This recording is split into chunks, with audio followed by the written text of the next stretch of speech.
Hey, night listener. Tonight we enter the shadows. The streetlight outside flickers like a dying heartbeat. Rain slides down your window in blurred veins, distorting the world beyond. Somewhere beneath it all, footsteps echo too slow to be random, too soft to be certain. You don't look up, not yet, because if this story found you, maybe it's because you've been followed too. So, before we vanish into this mystery, like the video and subscribe only if you can handle the truth buried beneath the lies. Tell me where you're listening from, your city, your safe place, and whether you're chasing the truth, the thrill, or the justice. Now, lock your doors, take a deep breath, and follow me into the dark. The hallway reeks of lemon disinfectant and something underneath iron. Maybe the body lies perfectly positioned, almost artistic in its symmetry. You've seen chaos. Real murder isn't tidy. Blood smears, limbs fall at angles. But this scene looks composed. You crouch beside the victim, male, mid-30s, no sign of struggle, no defensive wounds, just a faint crease around his neck, like a soft ribbon left behind. His eyes are open, but whatever they saw last isn't sharing. Behind you, a throat clears. You turn. She stands in the doorway, her face pale, framed by the cheap light above the apartment entrance. She's wearing a beige coat, too clean for the storm outside. Not a drop on her shoes. That's the first thing that bothers you. The second is her voice, steady, practiced. "He was like that when I found him," she says, without being asked. You glance around the room.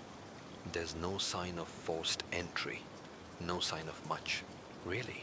But the bookshelf to the left is odd, every book perfectly aligned except one, a volume about legal strategy, slightly pulled out. You press your fingers to the spine. Behind it, taped to the wall, is a key.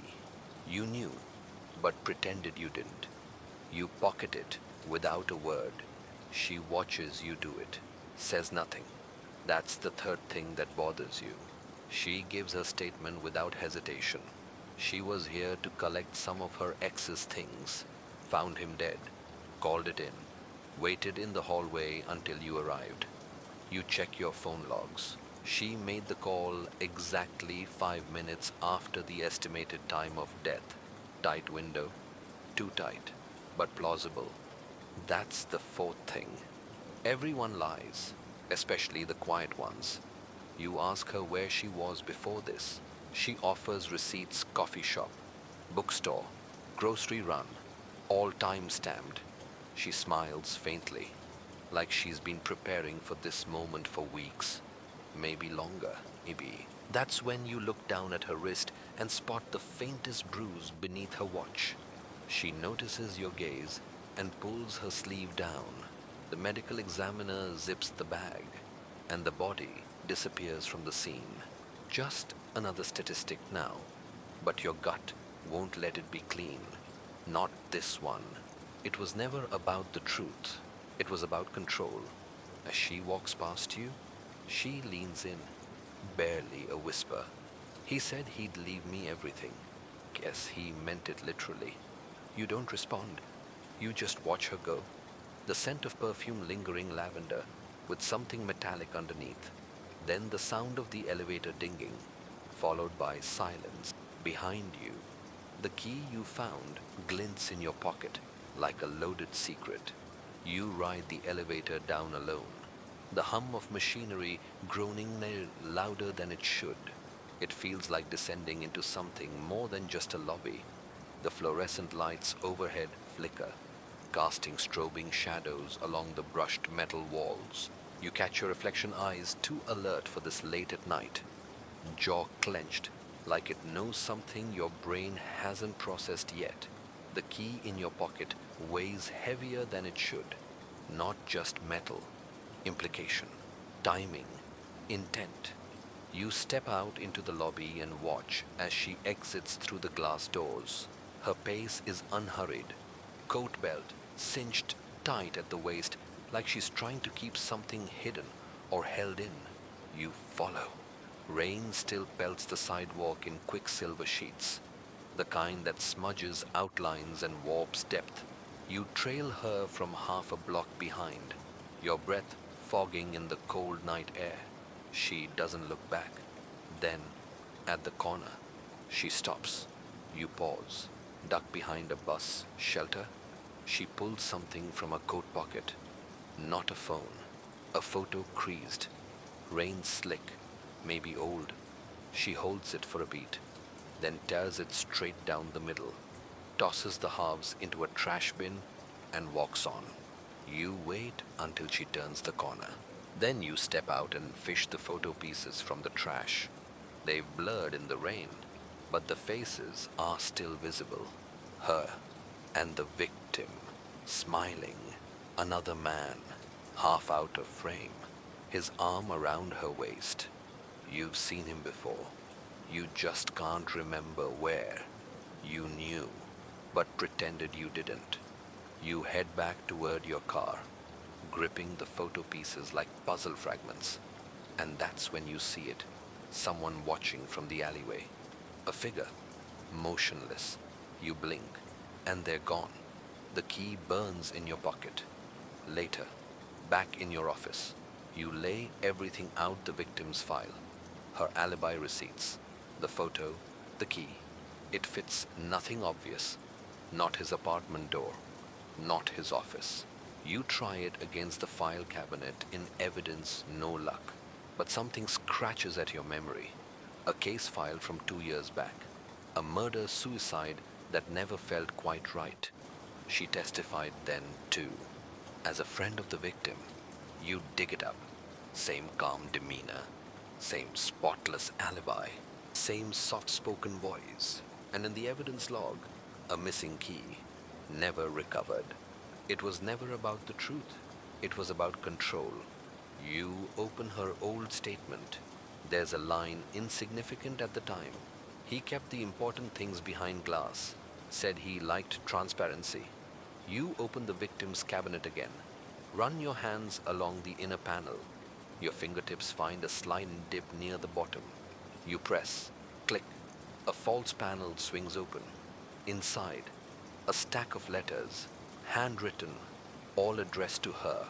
The tone changes halfway through from desperate apology to cold blame. The last one is short. If I die, it's your fault. The timestamp matches 1 hour before his death. Your phone buzzes, a text from an unknown number. Stop digging. You look up. Every shadow in your office suddenly feels deeper. The ticking of your wall clock echoes louder than it should. Everyone lies, especially the quiet ones. You stare at the key, the letters, the torn photo, and you wonder, what if the story isn't about who killed him, but who wanted to be seen as innocent most? You don't sleep that night. You pace the edge of your apartment like it's a crime scene, because maybe it is. The letters, the photograph, the key, they lie spread out on your coffee table like bait, daring someone to break in and take them back. But no one does. Not yet. The city hums outside your window, restless and discontented. Streetlights bleed through half-closed blinds, striping your walls with interrogation bars. You watch headlights crawl past like they're searching for someone. Maybe they are. You reread the final letter from the victim. If I die, it's your fault.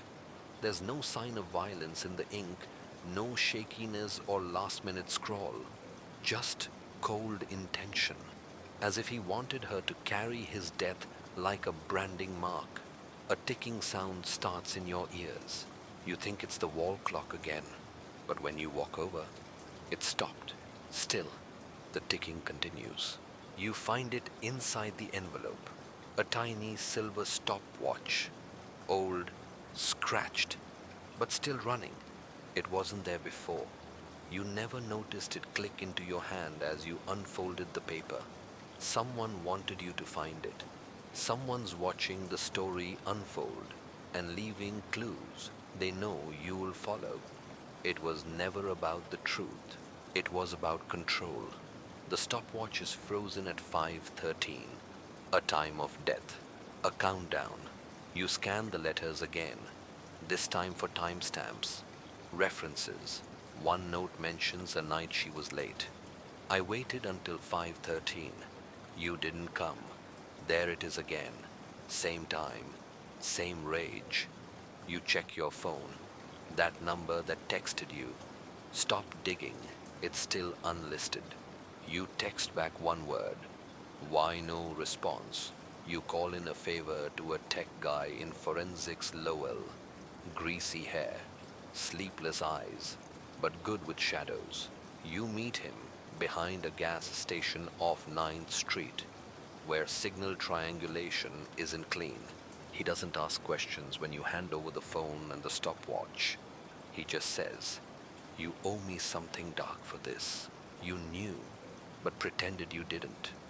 Back at the precinct, your desk looks untouched, too untouched.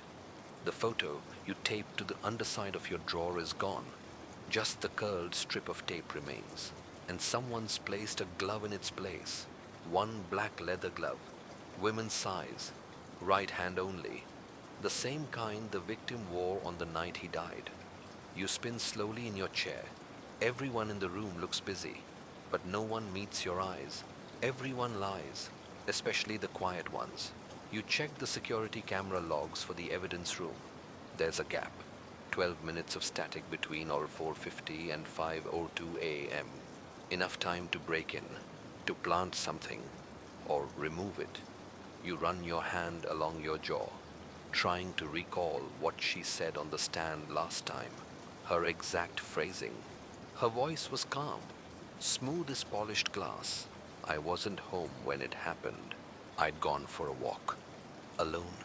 Same line she used in the old case. Same walk, same alibi, same perfection. And yet no one ever saw her.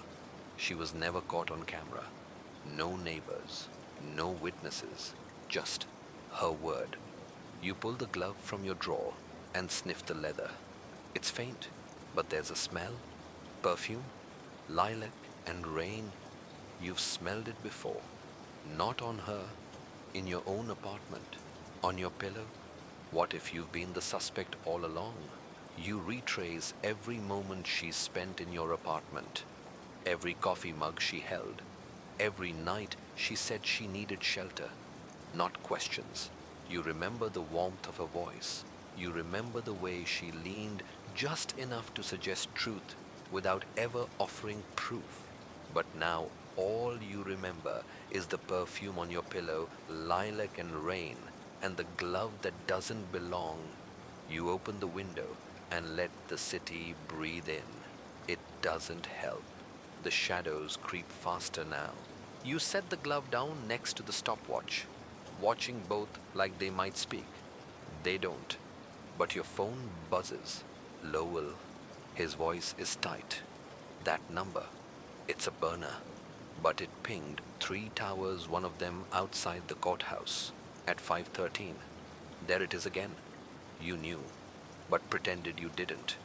You ask him if he traced the stopwatch. Odd part, he says. There's no origin, no brand, no serial. Things ancient, like someone wanted it to disappear from time. You hang up without another word. You grab the files and head to the courthouse, not through the front, through the alley. You've used this route before. It's where deals are made in whispers, where justice doesn't quite reach. As you move beneath the flickering security light, something crunches underfoot. Photographs, torn, scattered, rain-smeared. You kneel. They're surveillance shots of you entering your apartment, leaving the station, talking to her on your balcony. Every angle of your life, recorded without your knowing. You flip one over. You were never meant to survive this. Your breath knots. You stuff the photos in your coat and head inside. Upstairs, the courtroom is empty, echoes only, but the jury box still smells of stale coffee and panic. You sit where she sat on the stand. Try to see what she saw. There, in the pews, fourth row back, a small carving on the wood. J plus MEX. You don't recognize the initials, but it's fresh, gouged deep, not casual. X doesn't stand for love. X stands for removal, for erasure. You look down and find another clue waiting. A cracked mirror, half hidden beneath the seat. She must have dropped it or left it. Its old edges worn, but the handle still smells like that same perfume. You tilt it, and for the briefest second, you see not yourself, but her reflection, smiling. It's a trick. It has to be. But your fingers go cold anyway. You hear footsteps. Too light for security, too slow for maintenance. You grip the mirror like a blade and step into the hallway. Nothing, just the courtroom echoing back your own heartbeat. Then a whisper, faint, female. You were wrong. You spin. No one. Just a courtroom full of ghosts, waiting for the next lie to be sworn in. You descend the stairs. The elevator buzzes as it opens on its own. Inside, taped to the back panel, is another photograph of her, but not current, a decade old. No smile, no courtroom polish, just a haunted girl staring back with wide eyes and a bruised temple. And scribbled on the back, she knew what happened. She just never told anyone. It was never about the truth. It was about control. You keep the photo. You keep everything now, because someone is building a case, and you're starting to think you're the one they're building it against. You step out onto the street and feel eyes watching from every window that never used to be open. The city doesn't blink. It watches. You tug the photograph into your coat and feel the cracked mirror press against your ribs. You keep walking, even though each step sounds louder than it should, like the sidewalks recording you, like the pavement knows your name. You don't head home. That's not safe anymore. Instead, you take the long route through back alleys, past boarded-up pawn shops and shuttered diners with menus from a decade ago. Somewhere in that silence, you think you hear her voice again. Everyone lies, especially the quiet ones. You stop at the corner of Ash and Mercer. There used to be a newsstand here. Now it's just wire racks and graffiti. But taped to the back of a rusted vending machine is something new, an envelope. No name, just a wax seal. You hesitate. You open it. Inside, another key. Brass, unmarked. Alongside a folded slip of paper that reads, Unit 7C. The truth is always rented. You know the building, 7 blocks east. Used to be a safe house for a case you buried years ago. The one with the arson and the twins who swapped identities to dodge sentencing. That place was condemned. Or so you were told. You make your way there. Shadows pulling tighter around your coat. The building still stands somehow. Still reeks of mildew and old lies. You slide the key into the lock of Unit 7C. It turns too easily. Inside, everything's coated in dust, except for one table, one chair, and a projector, already on. It clicks and flickers and casts grainy light on the far wall. Footage plays, silent. You, with her, in your kitchen, pouring wine, smiling. Then she slides you a folder. You take it. You nod. Then you both laugh, like conspirators. You don't remember this. Or maybe you do. And you've buried it like you buried every mistake that almost mattered. The tape jumps. Now she's alone, speaking to someone off-screen, mouthing words you don't want to read, but do anyway. He thinks he's the one watching. Let him. You shut the projector off. And that's when you see it, pinned to the wall behind it. A map. Red thread, yellow pins, newspaper clippings, your name in ink that's bled through the paper. Circles around dates, court hearings, surveillance logs, unsolved cases. One pinned photo shows the same cracked mirror from the courthouse. Another, your badge, crossed out in black Sharpie. You knew, but pretended you didn't. You knew someone was always one step ahead. You hear footsteps above you. Slow, deliberate. Then a voice. A man's this time. Unit 7C was supposed to be sealed. You draw your breath in like it might protect you. He's at the top of the stairs, silhouette against the grimy stairwell window. Broad, confident. Did you think you'd find her truth here? He asks. You say nothing. He doesn't come closer. He just tosses something down the stairs. It bounces once, then lands by your feet. A watch. Her watch. Still ticking. You pick it up. It's set to the wrong time. Or maybe it isn't. You look up, but he's gone. Just a shadow with perfect timing. Back in the room, the projector starts playing again on its own. This time, it's footage of him, sitting across from her. He's not interrogating her. He's asking for something, and she's nodding. Behind them, taped to the wall, is a photo of you. Underneath, one word, insurance. You kill the power to the whole unit. You step outside, into air that feels like it's been filtered through paranoia. The street is empty, but it doesn't feel like you're alone. It never does anymore. You shouldn't come back here, but you do. You tell yourself it's about answers, closure, maybe even justice. But deep down, you already know it's about control. The next morning, you return to the station.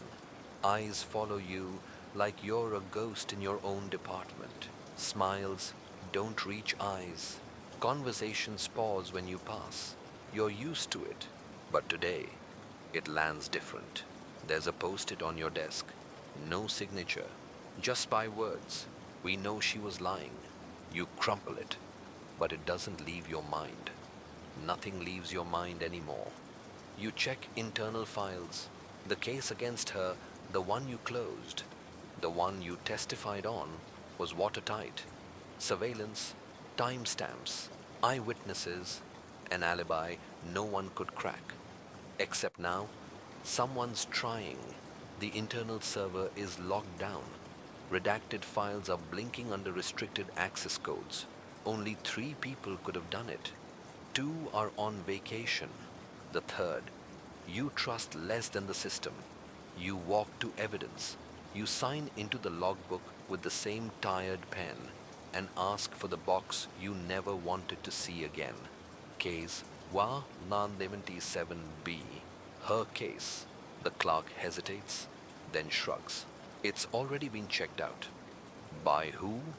No record. You ask for the manual log. There, scribbled in pen, too neat to belong in law enforcement, is a name, R. Lyle, a name that shouldn't exist anymore. You call it in. The system rejects it.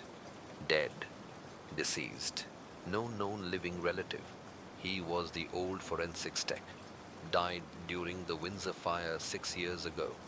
But someone's using his name to check out evidence. Someone wants to make sure the truth is buried under charred brick.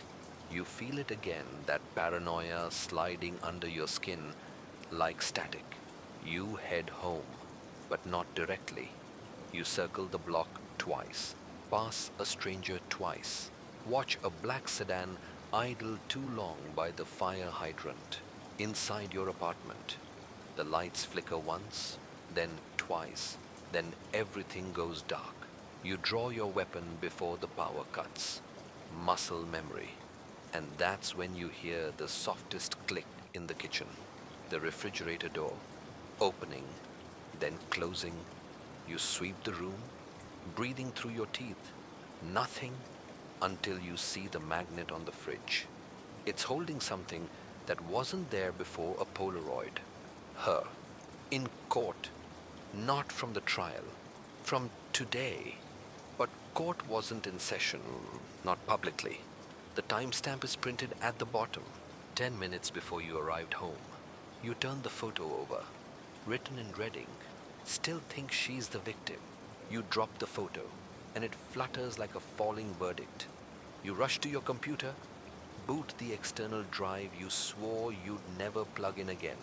Encrypted case files, deleted interviews, surveillance tapes that didn't make it to trial. She's in every one of them. But now, they don't look the same. Her expressions shift differently. Her eyes don't align with her tone. Her grief pauses like it's being rehearsed. Her tears stop too quickly. You rewatch the old footage from the safe house Unit 7C. Freeze it. Zoom in on her reflection in the cracked mirror. It isn't her looking back. It's someone else. Same posture, same dress, different eyes. That's when the realization hits you like a loaded confession. She knew she was being watched. She wanted you to see what she wanted you to believe, and she's still scripting the story. You look back at the Polaroid. It's curling at the edges now, and something smells like smoke. You head to the window. Outside, across the street, a curtain drops, and behind it, her silhouette. She raises a glass and mouths one word: cheers. You don't sleep that night. You just sit in the dark, replaying the moment where your story changed, and wondering, what if you were never investigating her? What if she was investigating you? Morning arrives, but light doesn't follow. You sit at your kitchen table, the Polaroid still beside you, coffee untouched, gun on the counter. You haven't slept, not really. The message she left you wasn't just a warning, it was a challenge. You step into your clothes like armor, retrace everything, start with the old address, the safe house where the tape was filmed. Unit 7C, the building's still there, but now it's boarded up.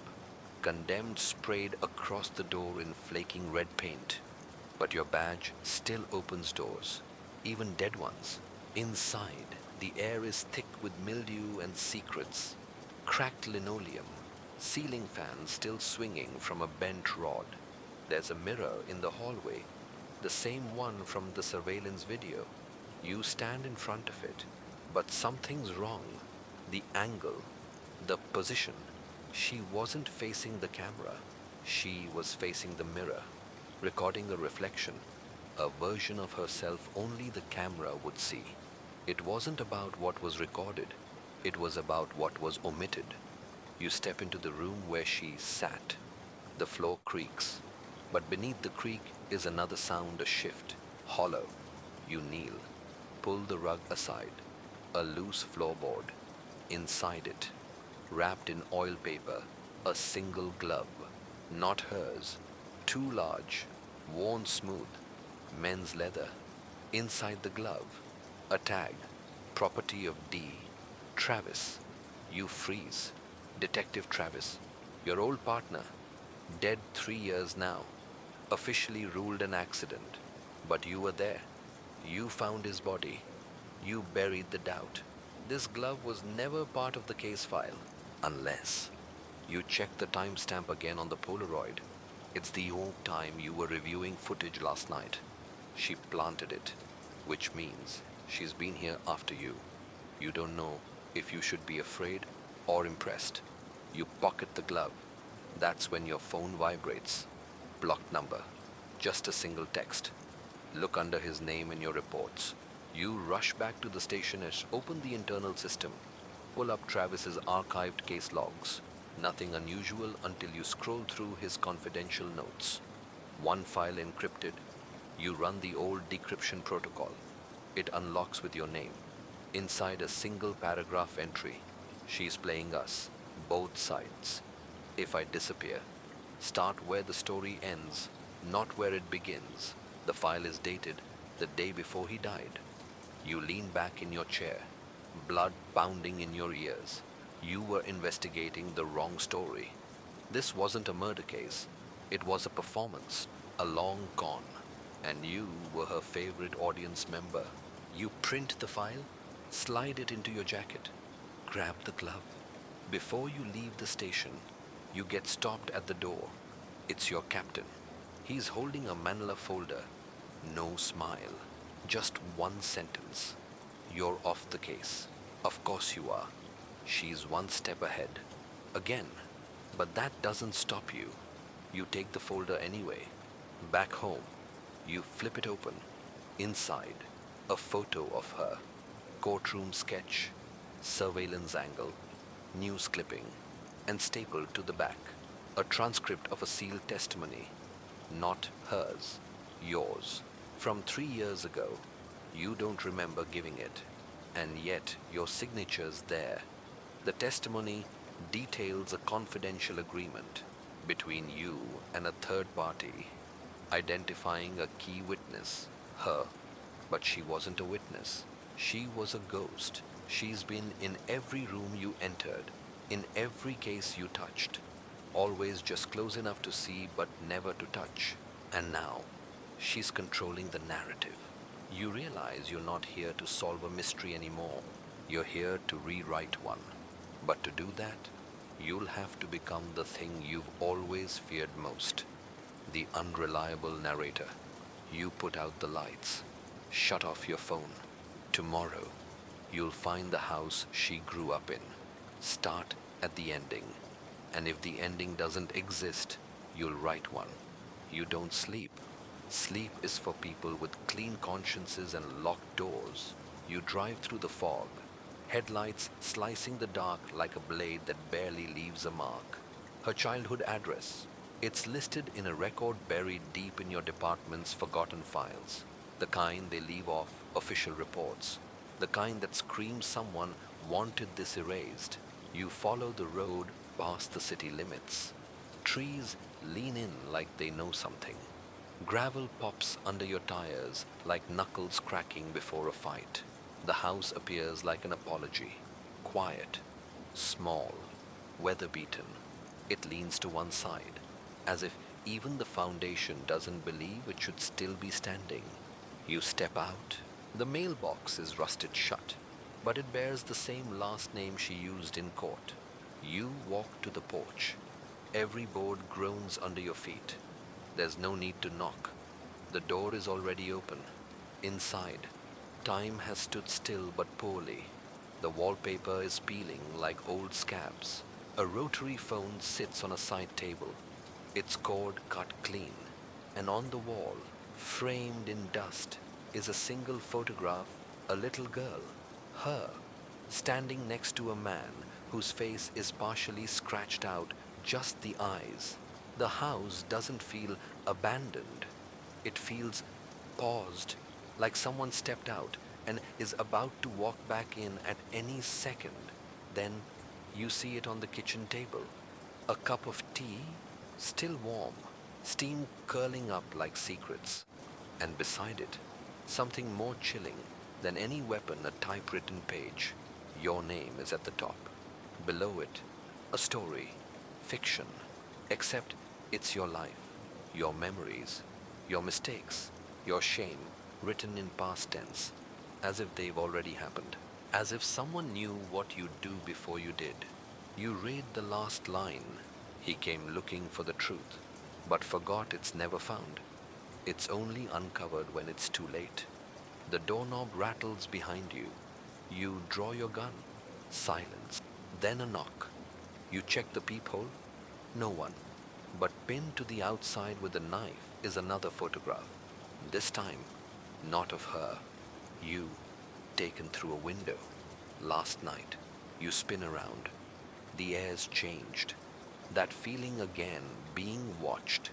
Not just watched, studied. You walk deeper into the house.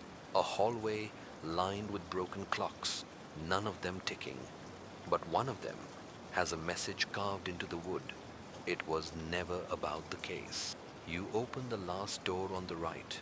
Inside, a study, papers scattered, string crisscrossing walls, newspaper clippings, red circles around faces, drawn lines pointing between words like lie, cover up, and he knew. In the center is a corkboard, pinned at the center your badge, but you never lost it. You reach for your wallet, it's gone. Your chest tightens, your jaw locks. She was here. Again. No, she never left. She led you here. And now, the only question is why? On the board is one final thing, a cassette, labeled in ink, confession. No name, no date, no context, just one word. You pull your old tape recorder from the shelf, dusty but working. You slide the tape in, press play. A voice crackles through. It's yours. I didn't mean for it to go this far. But once you lie once, the truth becomes a trap. You stop the tape. You never said those words. At least, you don't remember saying them. And that's when it hits you. She doesn't just want you to question her. She wants you to question yourself, to wonder if you were part of the story all along and just didn't know it, or refused to. You step back, the recorder still running. A clock ticks behind you, only this one works. Loud, merciless, like it knows something you don't. You whisper the words you've been avoiding. What if I'm not the detective anymore? And in the silence that follows, the house seems to answer, you never were. You leave the house, but it doesn't leave you. The smell of old paper and betrayal clings to your coat like smoke from a fire you didn't know you started. The photograph of yourself is in your pocket. Now proof, maybe, or bait. You can't tell anymore. You drive with the windows down, hoping the cold air will chase out whatever truth is gnawing at the back of your skull. But it's there, still there. The voice on that tape wasn't just imitating you, it was you. And not just the voice, the cadence, the pauses, the regret. You replay it in your head. Once you lie once, the truth becomes a trap. You said those words, somewhere, sometime, but not into a recorder, not out loud. They were private thoughts buried, but someone's been digging, and they found what you didn't want found. You don't go home. You go where you always do, when the walls start closing in your old partner's apartment. Danny always said the job would eat you alive if you didn't keep a piece of yourself outside of it. Problem is, you left all your pieces at crime scenes. Danny opens the door before you knock. That's the kind of friendship you had. You stand there and hold out the photograph. He studies it, then looks at you. Who took it? I was hoping you could tell me. He brings you inside. The place hasn't changed, records stacked by the stereo. Sports magazines in a neat pile. 2 shot glasses, always clean. Just in case. He pours one without asking. Why now, you ask? Why this woman? Why this case? Danny leans against the kitchen counter and stares through you like he sees the part you won't admit. She's not the first person to outsmart you, he says, but she might be the first one who didn't have to try. You laugh. Dry. Bitter. You think she planted the tape? He shrugs. You think she didn't? There's a pause. That same pause as on the tape. Like you're running out of lines and someone else is flipping the page. Then Danny says something that cuts cleaner than a blade. You sure you didn't make that recording? That it isn't from one of your blackout nights? You freeze. You told him about those once quietly, years ago, in a bar that no longer exists. Nights where you'd wake up and not know what you did. Gaps in memory, like someone had cut out the scenes they didn't like. No, you say, but it's not confident. Danny finishes his drink, then pulls something from the drawer. A flash drive. I started looking into her. He says, like you asked, only it wasn't her past I found. He hands it to you. She's got files on you. Logs, phone calls, transcripts, stuff even you forgot. Your hands tighten around the drive. It's cold, heavy. She's building something, Danny says, and you're not the detective in it. You stare at him. Then what am I? He pours another drink and doesn't meet your eyes. The story. You don't speak for a long time. Then your phone buzzes. Blocked number. You answer. A voice distorted, layered, but unmistakably her underneath it. You shouldn't have brought anyone else in, she says. The call ends. The window behind Danny shatters. You both hit the floor. A bullet lodges in the refrigerator behind you. Silence after the echo. You crawl to the edge and peek outside. Nothing. Just wind and darkness. She knew I'd come here. You mutter. Danny groans, holding his side. Blood. Not fatal, but close. You press your hands to the wound. Stay with me. He grabs your collar. She's ahead of you, he says, eyes glassy, way ahead. You nod, not because you believe it, but because you're starting to remember why. Danny's blood dries on your hands faster than his warnings do. You leave him in the ambulance with a silent nod and no promise to call. He wouldn't believe it anyway. Trust is a currency long spent between you, and now it's just IOUs and suspicion. You drive with the flash drive tucked into your jacket, like a confession waiting for a judge. You don't go home. You go to a public library somewhere anonymous. Somewhere cameras mean nothing because no one watches the tapes. Inside, the screen glows pale in the dark corner cubicle. You plug it in.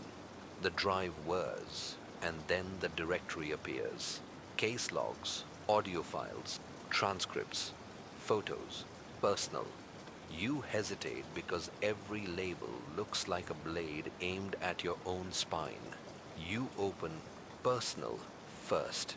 Inside, a folder named Hollow Echo. Inside that, a file, img007.jpg. You click, it's you. Not candid, not unaware, staged. You're asleep in bed, turned away from the camera, shirtless, scar from the 2009 stabbing visible. You don't remember anyone ever taking that photo. You knew, but pretended you didn't. Your breath fogs on the screen. You open the next file. It's an email draft, never sent. 2 undisclosed recipients. Subject, he's slipping again. He still thinks he's in control. Still believes the version of events he's constructed. But control was never the point. He doesn't see the shape of the game. Not yet. But he will. They always do. Right before it ends, you slam the laptop shut. The librarian glances your way. You nod and smile like you're reading poetry. Back outside. The night is colder. The city hums like something about to break. You can feel it in your teeth. Back in your car. You flip open the folder marked audio files. One of the recordings is labeled Confession1.org. You play it through the car's Bluetooth. It starts with silence. Then your voice. I told her everything. That night. About the others. About Danny. She already knew. Your chest tightens. You never said that? You never said that? Or did you? Everyone lies. Especially the quiet ones. The timeline crumbles. You're not sure what came first anymore. The case or the confession. The victim or the performance. You go back to the office, your last refuge. But even the way the doorknob turns feels different. There's a faint scrape inside. A delay. A sign that someone's been here. And they didn't want you to know. Inside, the light is already on. And someone's sitting in your chair. Her. She smiles like she's known you longer than you've known yourself. Was wondering when you'd catch up. She says, you don't draw your gun. You don't run. You close the door. The air shifts. A clock ticks behind her. You don't own a clock. That photograph, you say. The one in my house. She nods. I left it there. Why? To see if you'd lie about it. You don't answer. She opens your desk drawer and pulls out something wrapped in black velvet. Unwraps it. A mirror, old, tarnished, cracked down the middle. She turns it so you see your face. You still think you're the one asking questions she asks. It's never been about the truth. It's about control. You look in the mirror. You're not sure if it's your reflection anymore, or just the version of you she's been building. The cracked mirror sits between you like a relic of guilt. Its jagged fracture splitting your face into two versions of yourself.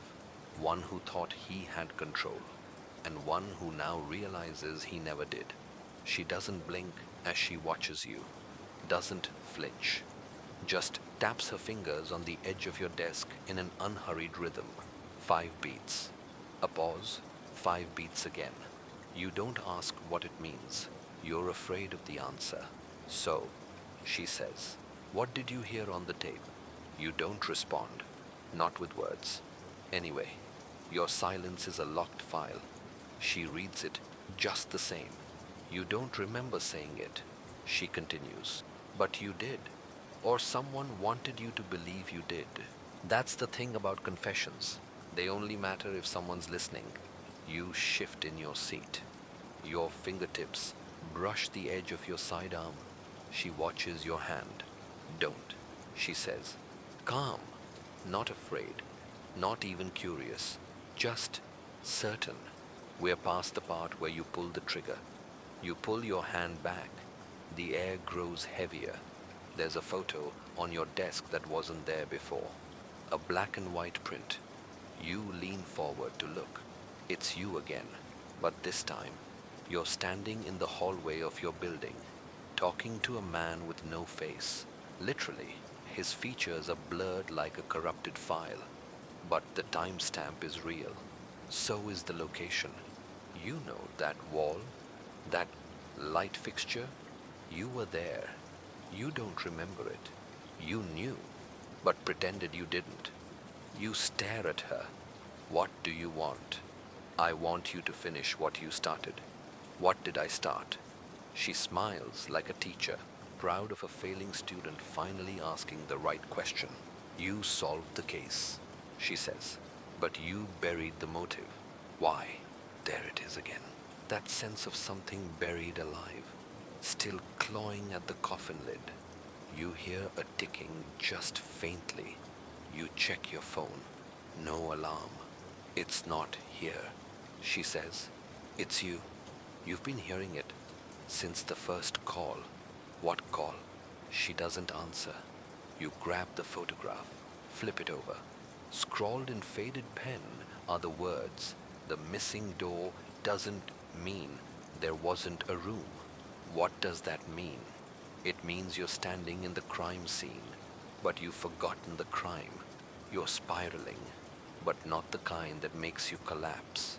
This is the kind that makes you remember, vividly, horribly, the man in the blurred photo.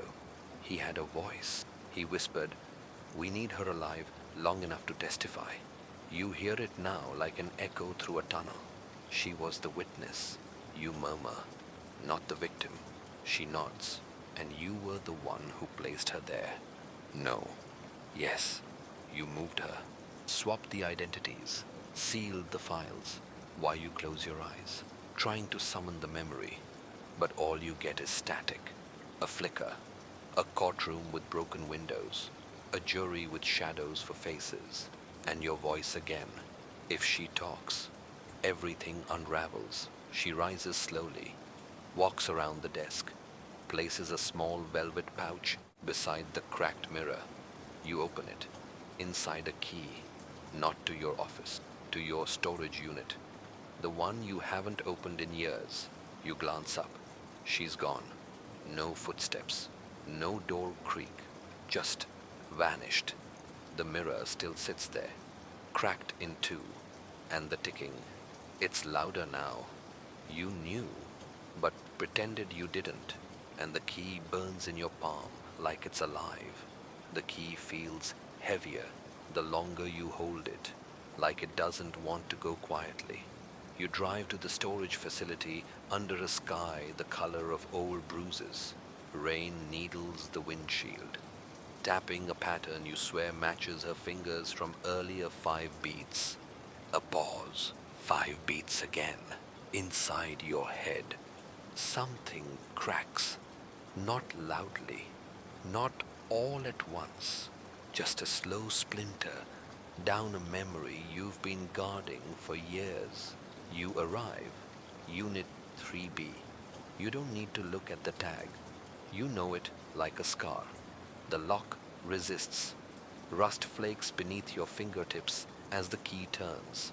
Not smoothly. It sticks halfway through. You twist harder. It clicks. And for a moment, everything is still. Then the door rolls open and the smell hits you. Old paper, damp cloth, the scent of forgotten things and silenced truths. You flick the overhead bulb. It sputters once, then floods the unit in pale amber. There's a filing cabinet, dented and cold, a mannequin covered in a sheet, a suitcase. You go to the suitcase first.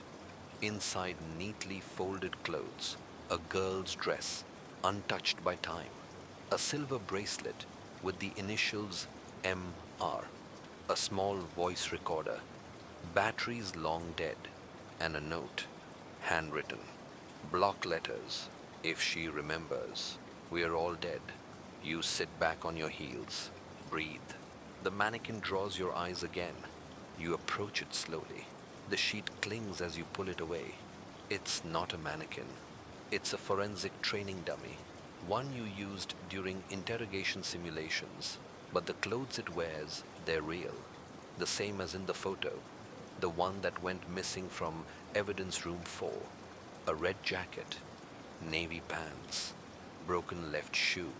Your hands tremble.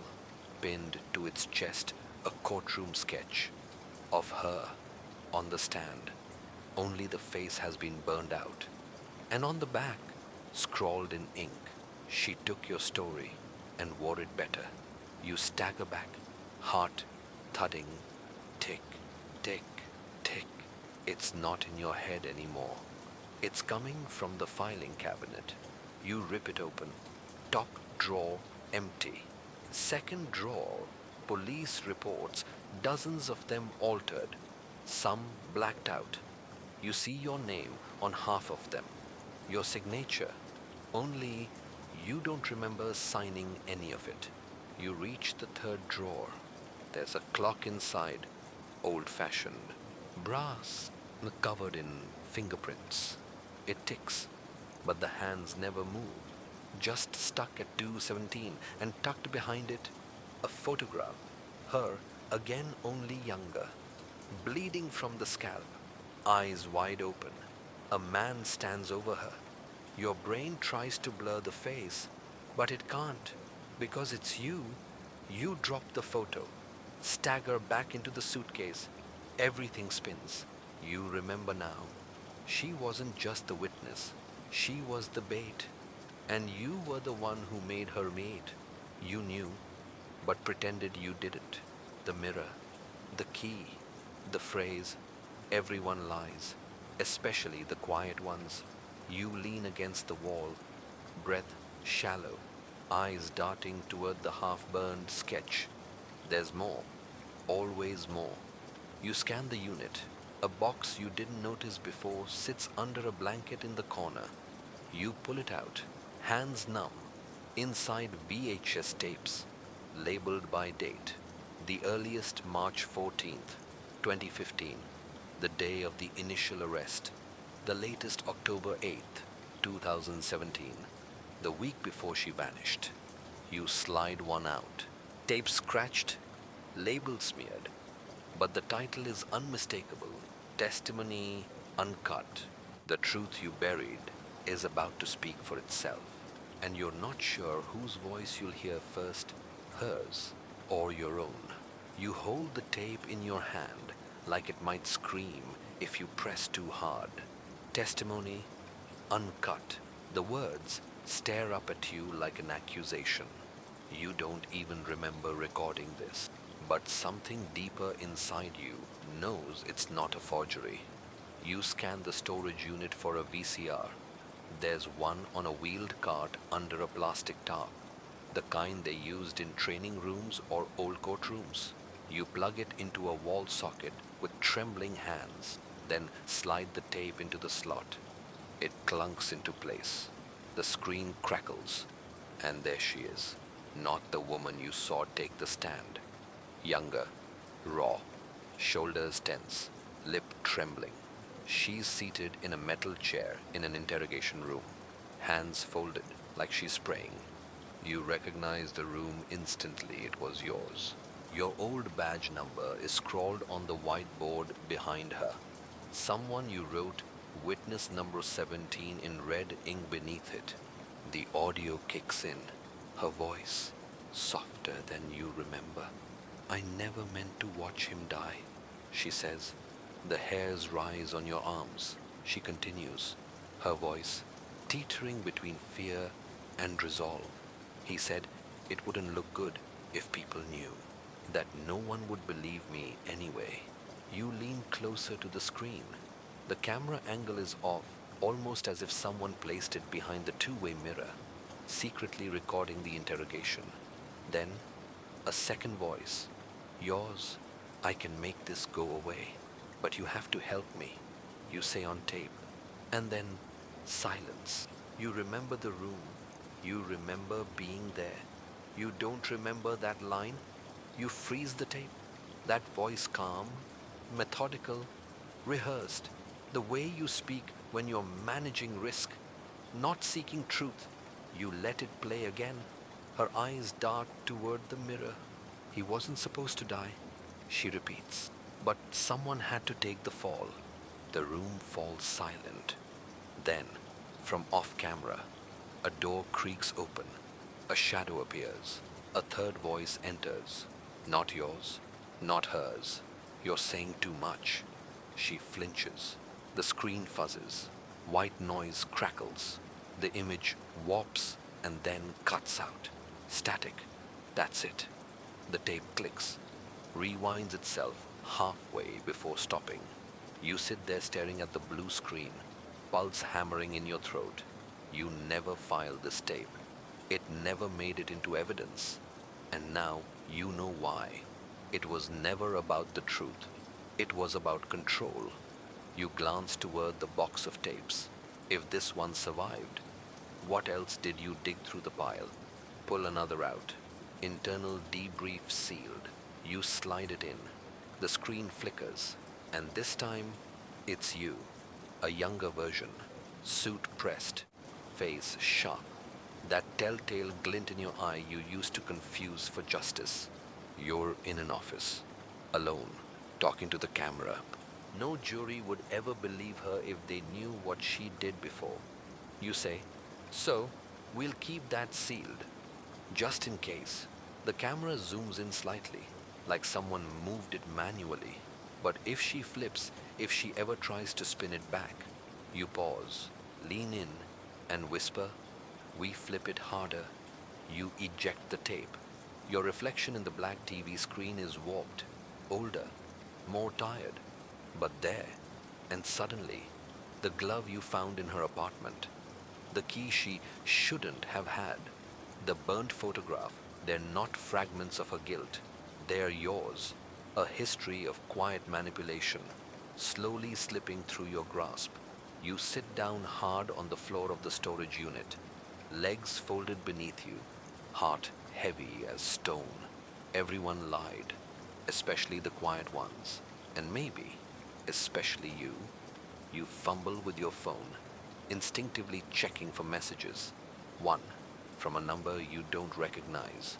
No text, just an image. It's her. Now, today, holding up a courtroom transcript. Your name is stamped across every page. And she's smiling. The smile in the photo isn't for the camera, it's for you. A quiet threat dressed up as closure. You stare at it longer than you should, searching for something behind her eyes, some hint of what she's planning. But there's only one thing staring back. She knows everything now, and she's not hiding anymore. You try to trace the number. Blocked. Spoofed. You call it anyway. Heart racing. One ring. Two. Then nothing but a mechanical click and dead silence. You drop the phone. It lands face up. The image still glowing. She took the stand. You whisper aloud, but the trial wasn't the end. It never is. In your gut, something shifts. A feeling you haven't let in for years, fear. Sharp and unfiltered. You pace the edges of the storage unit like a trapped animal. There's a ticking clock now. Not literal, but something more dangerous. She's made her move. The question is, what was your move before this? You return to the box of tapes, ones labeled with your initials and a single word, fallback. You slide it in. The screen reveals a room, a hotel suite, bland and sterile. A man you vaguely recognize is speaking into a phone. She's not playing ball, he says. You want me to pressure the witness or bury the backup? He listens, then nods. Understood. He hangs up. Then he looks at the camera, square into the lens. You're sure this recording is wiped if things go bad. Your voice, from behind the camera. Only if the tape stays sealed. Click. The video ends. Your fingerprints aren't just on this case. They're pressed into every corner of it. What if you've been the suspect all along? You grab the original testimony tape and shove it into your coat. If she's playing this game in public now, there's no safety in shadows anymore. You leave the unit, stepping into the washed-out daylight. But daylight doesn't mean clarity. It just means you can see the shadows better. Your phone buzzes again. Another message. This one's a voice memo. You hesitate, then hit play. Her voice, calm and clipped. You built the lie. I just stopped living inside it. Pause, and don't worry. I didn't come here to destroy you. A long inhale, just to show them who really pulled the strings. You stop walking. You're on the courthouse steps before you even realize you've driven there. The marble columns feel taller now, more judgmental. You spot her, walking down the steps, alone, a folder in her hand, a lawyer's badge clipped to her belt. So that's her game. You approach slowly. She sees you before you speak. Thought you'd stay hidden, she says. That was always your style. You try to steady your voice. You think making this public fixes what happened, she says. But burying it didn't fix anything either. She hands you the folder. Inside scanned case notes, altered transcripts, your handwritten edits, enough to ruin careers, maybe even lives. You snap it closed. I could stop this, you say? She tilts her head. Then why haven't you? Because you're not sure you still know how. You turn to leave, but she calls after you. It wasn't about getting justice. It was about knowing who didn't deserve the blame. You don't answer. Instead, you sit in your car for nearly an hour, the sun cutting long lines across the dashboard. She remembered everything. You mutter, except who to be afraid of. But now, maybe, she does, and you're not sure you don't deserve it. The folder stays on the passenger seat like a loaded weapon.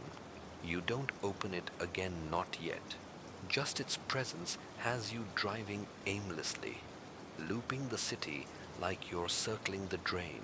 She could have leaked it already.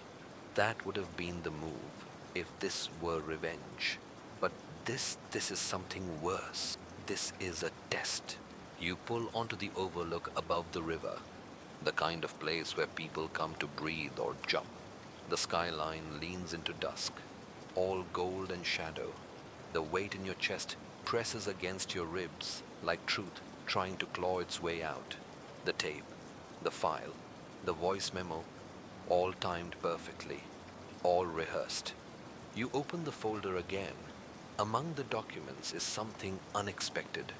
A child's drawing, crayon figures, stick arms, wide eyes, a house too small to contain them all. It's signed with a name you haven't seen in years. Claire. You freeze. She didn't just dig up the case, she dug deeper into the part of your life you never let anyone near. The part you thought was safe behind glass and concrete. The part with your daughter. There's a note scribbled on the back. Ask her why she stopped drawing after the trial. You close your eyes, the weight of 1,000 unsaid things crashing down. You remember Claire curled in her blanket, tracing figures in silence. You told her you were working late. She told you monsters don't only come out at night.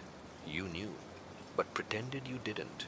You were the detective, after all, the one with the answers, the one who knew how to manipulate the evidence, the press, the jury, and even the people you were supposed to protect. It was never about the truth. It was about control. You drive to her school, parked just across from the entrance. It's long past classes, but the lights are still on for aftercare. You don't get out, just sit, engine humming low, watching the kids chase each other under the fading sun. She's there, Claire, older now, more guarded, but the way she stops at the edge of the playground, frozen, uncertain, that's something you know too well. You don't wave, you don't call, you just look, and then you drive away.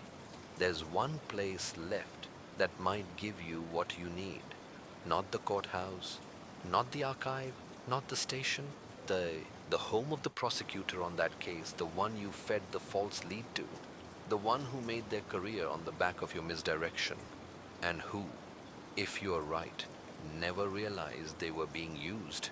You knock, she answers. Her eyes widen, not in fear, but something colder, recognition. You shouldn't be here, she says. I know. I read the transcripts again.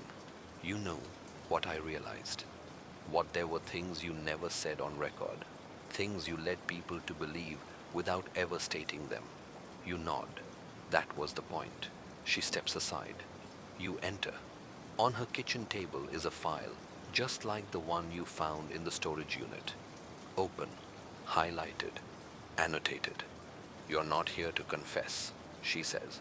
No, you're here because someone else finally started telling the truth. A beat, then, and you want to know how far it's spread. You don't answer. You just pick up the folder. Inside a photo you haven't seen before. The victim, alive, standing beside the woman who took the stand, smiling. Not strangers, not even friends, sisters. And you realize this was never about justice. It was about family, about loyalty, and maybe about revenge. After all, a new whisper creeps in behind your thoughts. Everyone lies, especially the quiet ones. You sit at her kitchen table, the folder between you like a severed nerve. The prosecutor watches you not as an ally, not even as an enemy, but as something far more dangerous, a witness who knows too much and still chooses silence. The photograph is curling at the edges, creased once at the center, like it had been folded into someone's wallet. The sisters, same eyes, same cautious posture, are standing in front of an old house with flaking paint and a broken porch swing. The house from the original crime scene, but this photo was taken before the blood soaked the floorboards. She was supposed to be a stranger. You murmur. The prosecutor's voice is low. But she never said that, did she? No, she didn't. She just never corrected anyone when they assumed. She let the courtroom fill in the blanks. You say, and you let it happen. The ticking clock on her wall seems louder now, rhythmic, unforgiving.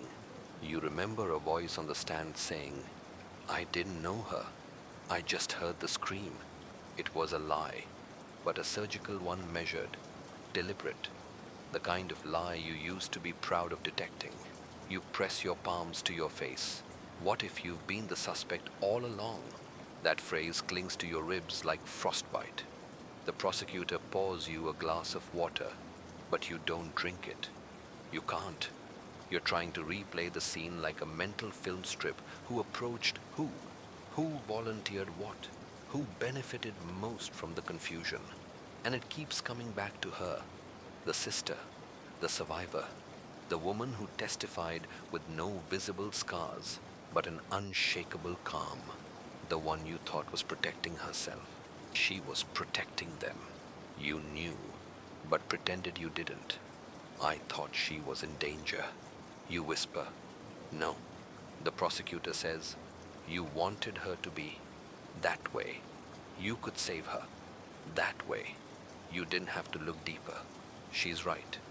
You remember the nights you spent typing up evidence summaries, the time you could have cross-checked addresses, the omitted detail in her statement about where she was that night.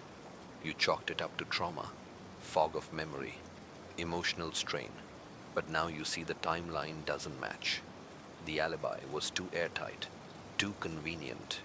Her perfect story had been rehearsed, and you let it pass because it gave you an ending you could file away, box up, and forget. It was never about the truth. It was about control. You stand. The prosecutor doesn't stop you. She only asks, where are you going? You check your phone. There's a new message. No name, just an address and one line of text. You should hear my side now. Your breath catches. She's not hiding anymore. You step outside. The night air is thick and metallic. Thunder mumbles in the distance, rolling low like a warning growl. At the curb, your car's windshield wipers twitch on instinct. Rain begins to fall. As you drive, memories spill like oil on wet asphalt. Your daughter's silence, the folder in the passenger seat, the missing photograph from section 4, the blood smear that didn't match any known pattern. You arrive at the address, an old motel, room 6. The curtains are drawn, but the light inside flickers as if caught between power surges. You knock once, then again. The door opens slowly. She's there, the woman from the stand, not the victim, not the witness, the architect. She steps back, wordless, and gestures for you to enter. Inside, the room is staged, deliberate. A cassette recorder on the table, a bottle of red wine, untouched, a corkscrew lying next to it like a coiled trap. You came alone, she says. Her voice isn't hostile. It's curious, like a scientist examining a subject. Tell me why. You manage. She presses play. Her voice, recorded, fills the room. You wanted a villain, so I became one, because that's what made sense to you. Another click, another tape. But what if I only ever lied to keep the right people safe? The clock ticks louder in your head. You realize the question isn't who killed the victim, it's why. And now, you're finally afraid to know the answer. The tape clicks off with a finality that makes the silence heavier than the confession. She watches you like a chess player anticipating your next move, not because she's afraid of you, but because she's already several moves ahead. A glass clinks against ceramic as she pours herself a drink. Not wine tea. Something herbal, harmless, at least on the surface. The steam curls like a whisper between you. You thought I'd run, she says. You did. You nod without nodding. But I've been here all along. Same city, same room, same motive. You don't ask why she invited you. You already know. She's not running anymore because she doesn't have to. Because now she's choosing to be seen. The photograph you found in section 4, the one with the porch swing and the broken paint, is taped to the wall behind her. Next to it is another one you hadn't seen. Same girls, different expressions, one smiling, one bruised. Your stomach tightens. I told the truth, she says, just not all of it. You scan the room, looking for clues, threats, escape routes. There's a pair of gloves on the desk leather. Expensive. Wrong size for her. A cracked mirror above the sink reflects your own uncertainty back at you.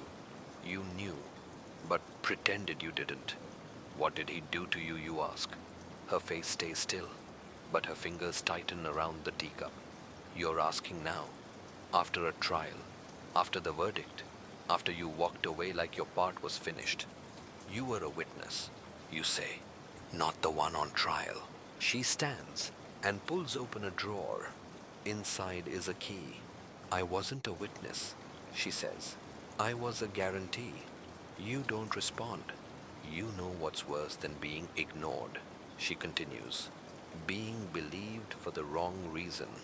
The key glints under the light. The motel bulb above flickers again. That unlocks what you ask, though you're not sure you want to know. A locker, bus station. Inside is what you missed. Evidence? No, she says. Truth. The kind that rots if you keep it buried too long. She hands you the key. The weight of it surprises you. It's not just metal, it's history. A timeline you never traced. A version of the story no one testified to. Everyone lies, especially the quiet ones. You're not scared of me, you say. You should be, she smiles faintly. But I'm not. That's the thing. Because now you understand what it's like to stand in front of something broken and still be the one blamed for it. The words hang there like a noose. You back out of the room without turning your back. She doesn't follow.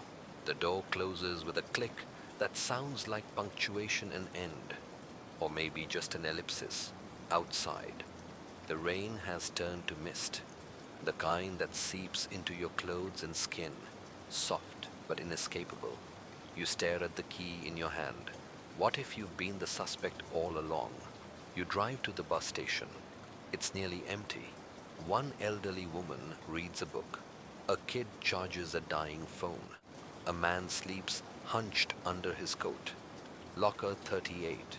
The key fits perfectly inside a box. You hesitate before opening it. Inside the box, a glove. One of the pair you saw in the motel. Next to it, a cassette labeled only with a single date. And beneath that, a newspaper clipping, the original article on the murder. Only this version has a detail circled in red ink, the time of death. Not the time you testified to. The timeline had always been wrong because it was written to match her alibi, not the facts. It was never about the truth. It was about control.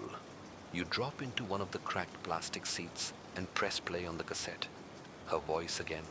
I could have told the whole story, but no one ever asked the right question. Static. I wasn't scared of him. I was scared of what I'd become after. A pause. And now, you're scared of what you'll do with this. You press stop. The glove, the key, the photo, the timestamp. They don't build a case. They dismantle the one you built. She didn't need you to believe her. She just needed you to realize too late that you had never asked the right person the right question. You don't sleep that night. The cassette plays in your head on repeat, even without a tape deck. Her voice drips like rainwater through a cracked ceiling, steady, deliberate, impossible to ignore. You're not even sure if it was a confession, or a trap, or a warning. You wake in the driver's seat of your car, parked just outside the police archive building. Your badge still gets you inside? Barely. You tell the clerk you're here for a follow-up. They don't ask questions. Nobody wants to touch reopened wounds. You're not reopening anything. You're digging. Box 17A. It's heavier than you remember. Inside your old notes, witness statements, lab reports, photos you took. One photo stands out: the crime scene. Blood pooled in a crescent on the floor, shaped like the bottom curve of a broken moon. You had written probable entry wound in black marker, but now it just looks like punctuation, an unfinished sentence. You find her statement. Back then, it had seemed airtight. She'd been calm, detailed, cooperative, the kind of witness lawyers love. Not too hysterical, not too cool, perfect, too perfect. You glance again at the timestamp circled on the article, then at the timeline you constructed. It doesn't line up, not just slightly off. Wrong, fabricated, or worse, planted. You flip to the original forensics report, the preliminary one, not the one used in trial. You'd forgotten there was a discrepancy. Blood spatter suggested movement, a second presence, maybe more. You'd dismissed it back then, called it transfer error. You knew, but pretended you didn't. The gloves, the tea, the locker. She was reconstructing the truth one artifact at a time and leaving it like breadcrumbs for you to trip over. A cold sweat forms at the back of your neck. A key, a glove, a lie timed too well. You remember something else. A second phone call that night, anonymous. You never traced it. The number was dropped from the phone records during pre-trial. No one fought it. You open your laptop and pull up the original file archive. There it is. Line 12B. Unknown female caller. 3 minutes. Disconnected. Your cursor hovers over it like it might burn. You know what's next. You drive to the address listed under emergency contact for the victim. His sister. She moved away years ago. Arizona. Still sends flowers on his birthday. Still calls the department to ask if there's been any new evidence. You find her. She's not surprised to see you. She serves you cold coffee on a porch overlooking the desert. Took you long enough. She says, "You knew no, but I knew something didn't fit. He was a bastard, but not the kind who died for it." Did she know him well? She pauses. Better than he knew her. I think he was the only one who didn't see it coming. You show her the glove. She doesn't touch it, just nods. That's hers. She says, "I saw the set once. Christmas gift, monogrammed." You turn the glove over. Sure enough, on the inside cuff, M.C., her initials. You leave. On the drive back, the paranoia crawls in. You check your mirrors too often. Every pair of headlights seems like a tail. You turn twice before going home. No one follows. But someone doesn't have to follow to know where you're going. They just have to have been there before. Everyone lies, especially the quiet ones. Your apartment is untouched, except the smell. Tea, still warm. You draw your weapon. It's reflex more than reason. She's sitting in your chair. "Comfortable?" you ask. She nods. "I didn't break in." She says, "I was invited." "I never." "No, but you left the window latch open." You knew, but pretended you didn't. She stands slowly. Not a threat, just unhurried. "I knew you'd follow the trail. Eventually. You're predictable like that. I could arrest you." You say. You could. But for what? The case is closed. Justice has already been served. Hasn't it? She walks past you and opens the front door herself. "Unless, of course," she adds, "you're willing to admit you got it wrong." She steps into the hallway, then pauses.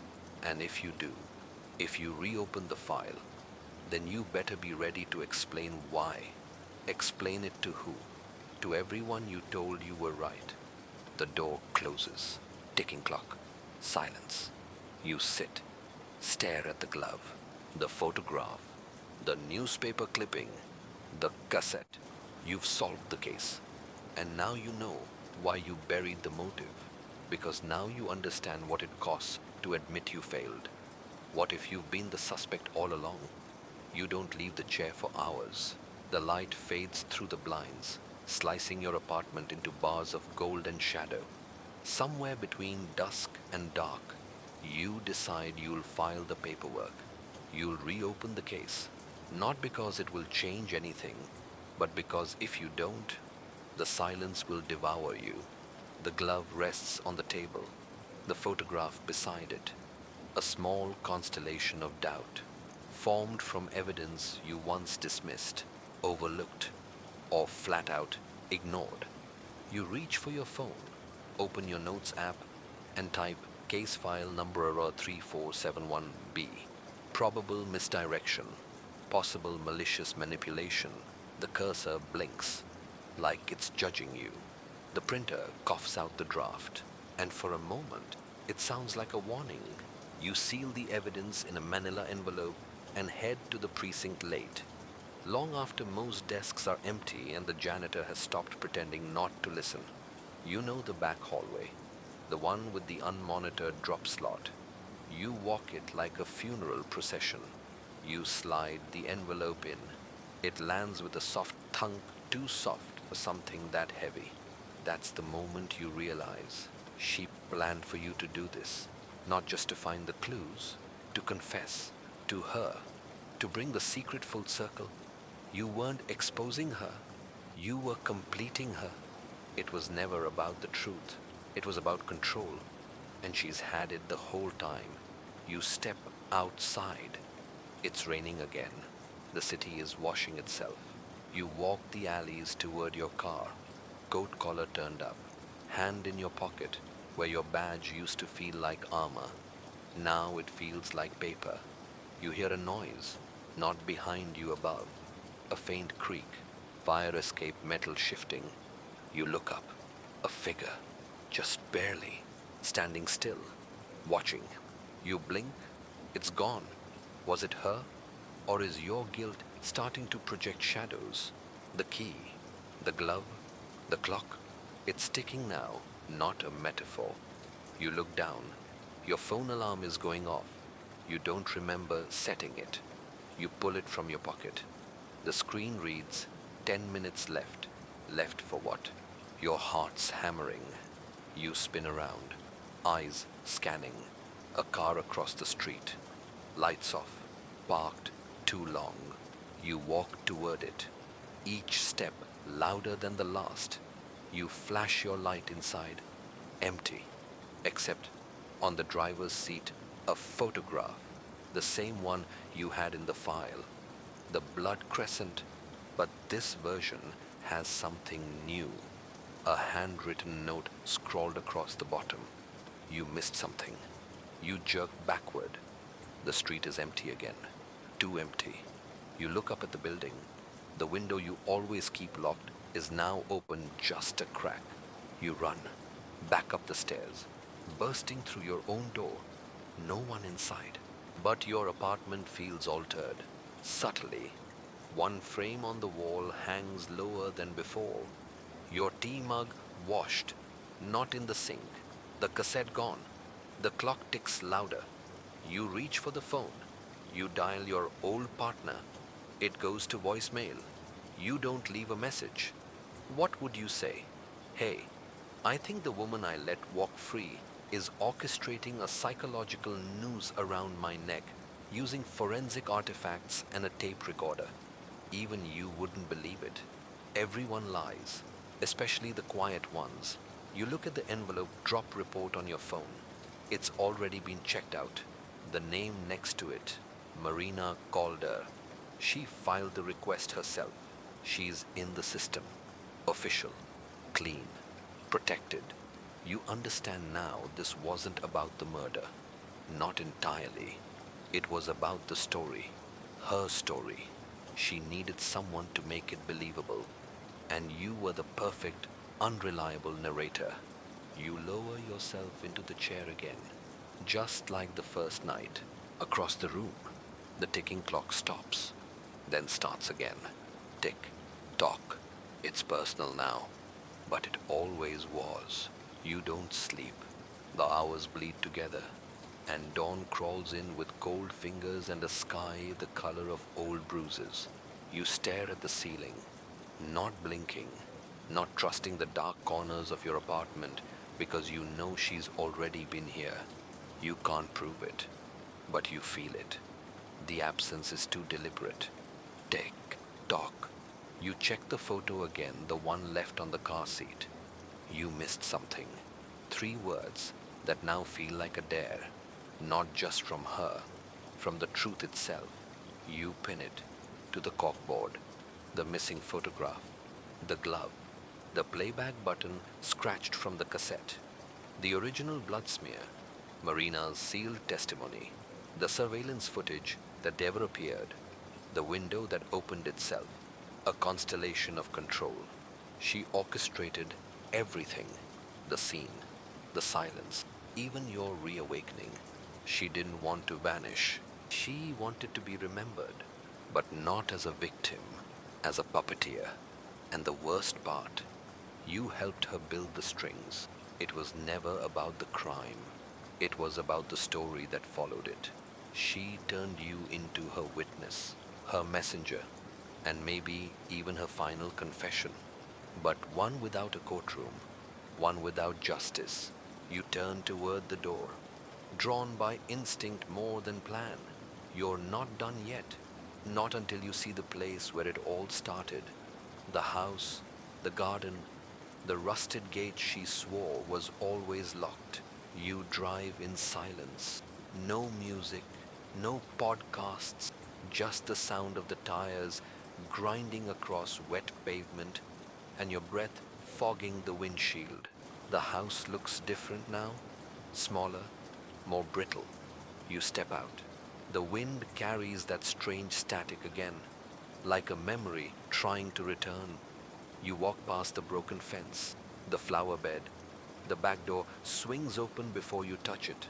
Inside nothing moved, nothing out of place, until you reach the study. On the desk the missing cassette, a fresh envelope, no address, just your name. You open it with steady hands. Inside a photo of her, not crying, not hiding, smiling. On the back, a final message in thick, deliberate ink. You needed a killer. I needed a stage. You sit down. You realize you're not the narrator anymore. You're the audience. You hear the tape click on by itself. Her voice, soft but unwavering. There was a reason I took the stand. You wanted answers. I gave you a performance. But it was always going to end like this, wasn't it? You chasing the truth, me rewriting it. So here's the real question. Did I kill him? Or did you make me real by saying I did? The tape ends. Nothing but silence. You sit there, heartbeat muffled by rain outside. A faint knock at the front door. 3 times. Slow. You don't move. You don't answer. You already know who it is. And she didn't come to confess. She came to see if you'd figure it out. The ticking clock in your pocket resumes. You never set it. It was never your countdown. Rain presses gently against the windows now. No longer sharp, no longer urgent. Just a whisper, like a memory asking to be let in. The city slows outside your apartment. Distant sirens muffled. Street lamps flickering amber halos into the mist. And you sit there still, alert, but no longer sure if you're waiting for justice or just the next lie to believe in. What did you uncover? Really? A motive, a killer, or just a performance choreographed so precisely that even your doubts had a place in the script? She never needed a verdict. She needed someone to remember the silence between her words, someone to hear the hesitation beneath the testimony, someone to watch the stillness in her hands while her mouth built stories like alibis. You were supposed to solve her, but maybe you were just supposed to see her. Because everyone lies, especially the ones who act like victims. And now, you don't chase the truth anymore. You measure it, taste it, question it.